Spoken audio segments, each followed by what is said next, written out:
Choice words by Peter H. Johnston. Presented by Candace Arnold, Amy Aycock, Brandy DeLeon, Deborah Lee. Hey! Basic overview of the book. The first focal point of the book is to change the literate lives of their students. The second focal point is to show the complex learning that teachers produce that cannot be recognized through tests and general public. Have you noticed change when you try different phases with your students? Peter Johnson showed how humble his research was throughout the entire book with with his experience with the teachers. Can I get a purpose? The purpose of the book is mostly dedicated towards language arts teachers and involve several strategies to develop reading and writing skills. However, every teacher can have a framework of reference of the psychology are they saying to their students. Teachers need to be aware of the choices of their words and how they may affect the way students' thought processes. For example, the world today is evolving and enhancing in many ways that teachers yearn to recognize the impact they engage with our students' psychology. Teachers tend to position students differently when they are discussing work. Have you said things on the left? Considering using things on the right. For example, instead of saying to the student, you need to finish your work, you can say things to engage the student into the content by saying, let's get started with the fun. Cultural barriers. Cultural minority experiences are great to display that different people can do things in very different ways. Some teachers gravitate to not recognizing students' cultural differences from the way we teach. Teachers should apply strategies like the use of images, role playing, sound, vocabulary builders, etc., to help the students familiarize to their new culture. Noticing and naming. Learners will notice the signs of how to distinguish one concept or how different or have a different concept related to different patterns of signs. Also, noticing and naming things is a central part of direction. We also learn things with naming them or even really being aware of them. Instead of having students be dependent on the teacher, strategies should be used to release control to students in a supportive environment. Also, the comment displayed a instructor placing the responsibility on the student in a negative way.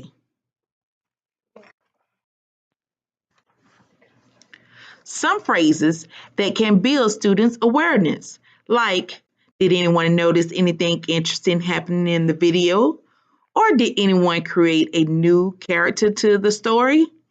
We can learn to understand things like Greek achievements. What Greek achievement do you recognize in this photo? For example, this year my students noticed 3 achievements from this picture that I did not notice, like the columns. Did you see the detail in those? Identity. To better understand the different identities or perspectives, we can give them certain roles such as, we are researchers, therefore we research. Giving this new identity to the students can cause agency within the classroom. Agency is the capacity of the propensity to take purposeful initiative. Some teachers can give you the role of being the observant at a lab, but in other situations, the active role of a scientist by performing an experiment. How do you promote responsibility in your classroom? Some phrases that should be considered to build identity are, what a talented historian you are. Like giving them an identity based on research. They could create their own personal names like Dr. Sparks. Or, I bet you're proud of yourself. This establishes agency in students with a sense of pride and internal motivation. Instead of, I'm proud of you, which redirect the motivation of learning into pleasing the teacher instead. Or, that's not like you. Words like this can help students reflect on their attitude and help them assume a positive identity. Agency and becoming strategic. Teachers' communication can affect how students view content. These conversations can lead to an action or consequence that can help them reach agency. When communication is not done mindfully, the students can feel no connection and then become non-productive. Agency can create self-reliance and motivation in students. When teachers do not plan strategically, they can cause students to lose their agency. For example, students can use strategies like retelling in order to take control of the situations happening in the classroom and task. They can be able to retell to others and act as the teacher, propose, analyze, problem solve, etc. How can you determine when agency is evident in your classroom? Some phrases that can build agency. How did you figure that out? This question can help students to review content at the same time approaches agency. This gives them a sense of accomplishment and motivation by explaining to others how they got to a certain conclusion. What problems did you come across today? How are you planning to go about this? Some students can use this as an opportunity to review what they have done so far and what they plan to do ahead. This strategy is very practical for social studies or ELA that requires students to answer a prompt in the essay format. This question can help students to go back to what they have achieved, and also it can open the possibility to get feedback from the teacher so they can continue planning. Flexibility and transfer, also known as generalizing. The failure to generalize learning from one situation or problem to another are problems of transfer.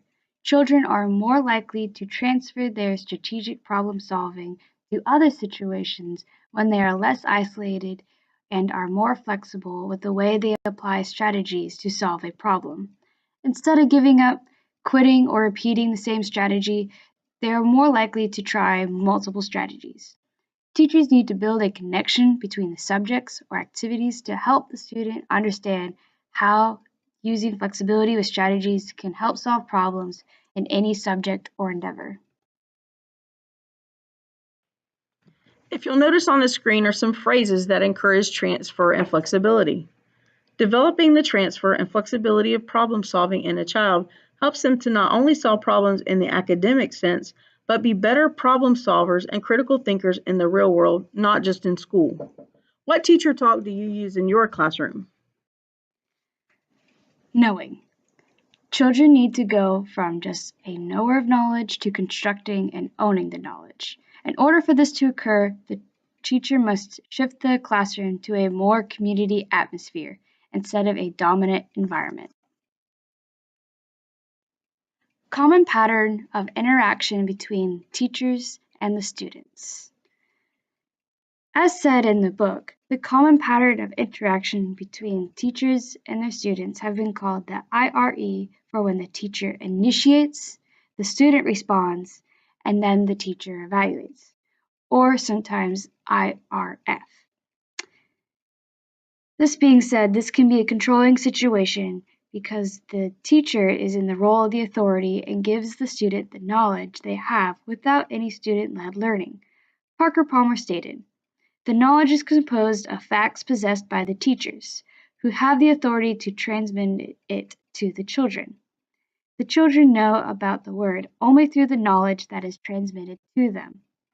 The IRR instead allows the reverse, where teachers initiate, the students respond, and then more students respond."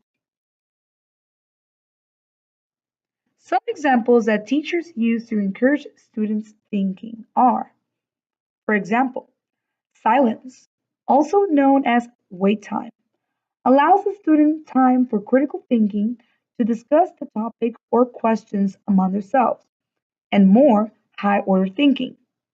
Another example can be never believe everything I say.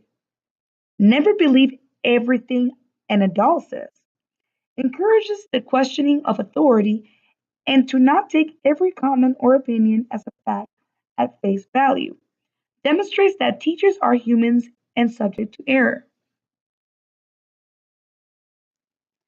The goal is to guide the students in a way that transforms the classroom into a more student-led environment, where the teacher-student relationship is more of a partnership in a community instead of an authoritarian subordinate relationship. What could you do to shift the conversation in your classroom from authoritarian subordinate tone to a partner in a community? Evolutionary democratic learning community. For a classroom with diverse perspectives, there should be a delicate balance to edify every student. It is a democracy, allowing students to risk new things and try new concepts or strategies. To evolutionize the class, there should be challenges to change their perspectives. The class should be supported by the teacher by using multiple phrases that allow students to connect with one another while promoting civility and chances for other opinions to grow. Some phrases that can build classroom community. What are you thinking? Stop and talk to your neighbor about it. This is often used in the Kagan strategies. Think, pair, shares. Often after labs, students must discuss scientific concepts in think, pair, shares and answer questions. We, teachers, who use collective pronouns, encourage stories from students. Changing me or you to we can give a chance for collaboration within the classroom. Here are some phrases that build the classroom into community. You guys say such important things. It amazes me that you would talk while others are talking. To improve civility in the classroom, strategies should build up compliments. It is important for teachers to compliment their students on a daily basis in different ways. Any compliments. There should be strategies for students to compliment other students. And also, are there any other ways to think about that? Any other opinions? On the other hand, students should question one another while being civil and be able to share their own opinions. Have you used these phrases in your classroom? Who do you think you are talking to? It should be considered our language is used daily. When we have a robotic system of words, it can lose its effect. For example, if you say good morning every day, eventually students will possibly not say good morning back. Constant repetition of conversation loses loss of meaning and engagement. We should try techniques that allow our students to talk to them as our equals. Meaningful learning requires collaboration and active learning. Most importantly, it should connect to their lives. If students are learning about any subject, they should find ways to connect with it. When using fun and interactive activities, they can understand that their content has real world connections. They take control of their own learning and take full responsibility within the classroom.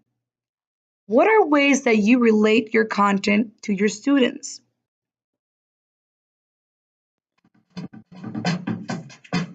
Any questions? If you're interested, check out other Peter H. Johnston work. Reference slide.